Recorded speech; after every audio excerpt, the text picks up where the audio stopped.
Hi friends, तो हम आज बात करने वाले हैं खेसारी लाल यादव जी के सबसे ज़बरदस्त सॉन्ग के बारे में, जो कि कल सुबह रिलीज होने वाला है। और बहुत ही ज़बरदस्त टाइटल रखा गया है। झगड़ा के बाद ये कजरा सॉन्ग आने वाला है, जो कि बहुत ही ज़बरदस्त टाइटल रखा गया है, जो कि आपको स्क्रीन के ऊपर दिखाई दे रहा है।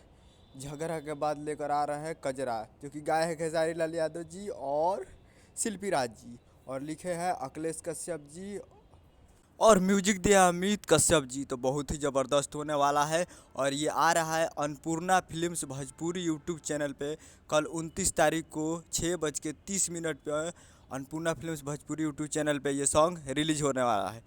तो उम्मीद कर रहा हूँ वीडियो बहुत ही अच्छा होगा। और कजरा के बाद ये झगड़ा के बाद कजरा आ रहा है। तो प्यार दीजिए और आशीर्वाद दीजिए कल सुबह 6:30 पे। उम्मीद करता हूँ वीडियो अच्छा लगा होगा। तो हमारे चैनल को सब्सक्राइब करके बेल आइकन प्रेस कर दीजिए, ताकि ऐसे ही खेसारी लाल यादव जी के लेटेस्ट न्यूज़ लाते रहे। मिलते हैं अगले वीडियो में, तब तक के लिए जय हिंद, जय भोजपुरी।